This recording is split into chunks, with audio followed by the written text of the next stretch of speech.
आज का बाइबल का वचन प्रेरित चरित अध्याय 20 वचन 17 से 27 और आज का सुसमाचार सन यूहन्ना के अनुसार अध्याय 17 वचन 1 से 11।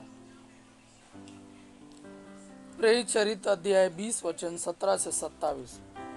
पौलुस ने मिलेतुस से एफेसुस की कलीसिया के अध्यक्षों को बुला भेजा और उनके पहुंचने पर उनसे यह कहा, आप लोग जानते हैं कि जब मैं पहल एशिया पहुंचा तो उस दिन से मेरा आचरण आपके बीच कैसा था। यहूदियों के षड्यंत्रों के कारण मुझ पर अनेक संकट आए, किंतु मैं आंसू बहाकर बड़ी विनम्रता से प्रभु की सेवा करता रहा।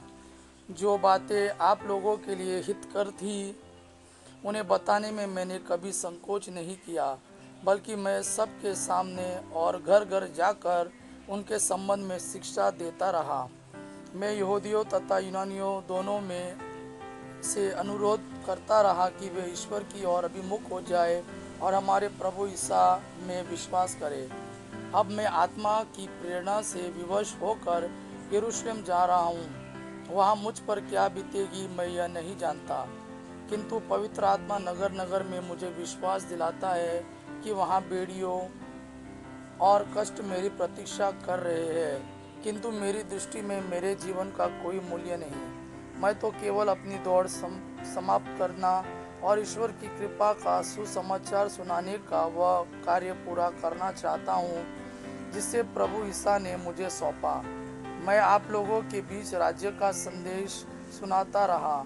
अब मैं जानता हूँ कि आप में कोई भी मुझे फिर कभी नहीं देख पाएगा, इसलिए मैं आज आप लोगों को विश्वास दिलाता हूँ कि मैं किसी के दुर्भाग्य का उत्तरदायी नहीं हूँ, क्योंकि मैंने आप लोगों के लिए ईश्वर का विधान पूर्ण रूप से स्पष्ट करने में कुछ भी उठा नहीं रखा। आज का सुसमाचार सन यूहन्ना के अनुसार अध्याय 17 वचन 1 से 11। यह सब कहने के बाद ईसा अपनी आंखें ऊपर उठाकर बोले, पिता, वह घड़ी आ गई है, अपने पुत्र को महिमान्वित कर, जिससे पुत्र तेरी महिमा प्रकट करे। तूने उसे समस्त मानव जाति पर अधिकार दिया है, जिससे वह उन सबों को अनंत जीवन प्रदान करे जिन्हें तूने उसे सौंपा है।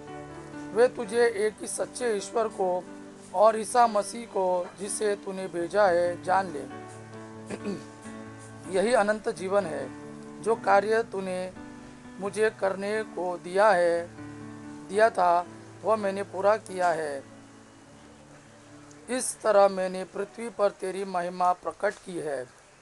पिता, संसार की सृष्टि से पहले मुझे तेरी यहाँ जो महिमा प्राप्त थी, अब उससे मुझे विभूषित कर। तूने जिन लोगों को संसार में से चुनकर मुझे सौंपा, उन पर मैंने तेरा नाम प्रकट किया है। वे तेरे ही थे। तूने उन्हें मुझे सौंपा और उन्होंने तेरी शिक्षा का पालन किया है। अब वे जान गए हैं कि तूने मुझे जो कुछ दिया है वह सब तुझसे आता है।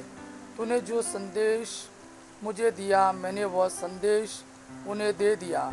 वे उसे ग्रहण कर यह जान गए कि मैं तेरे यहाँ से आया हूँ, और उन्होंने यह विश्वास किया कि तूने मुझे भेजा। मैं उनके लिए विनती करता हूँ, मैं संसार के लिए नहीं बल्कि उनके लिए विनती करता हूँ जिन्हें तूने मुझे सौंपा है, क्योंकि वे तेरे ही है। जो कुछ मेरा है वह तेरा है, और जो तेरा वो मेरा है। मैं उनके द्वारा महिमान्वित हुआ। अब मैं संसार में नहीं रहूँगा, परंतु वे संसार में रहेंगे, और मैं तेरे पास आ रहा हूँ। परम पावन पिता, तूने जिन्हें मुझे सौंपा है उन्हें अपने नाम के सामर्थ्य से सुरक्षित रख, जिससे वे हमारी ही तरह एक बने रहे। यह प्रभु का वाणी है। प्रभु को धन्यवाद। आबा पिता की महिमा और पुत्र यीशु का प्रेम आप पर सदा सर्वदा बना रहे। आमेन।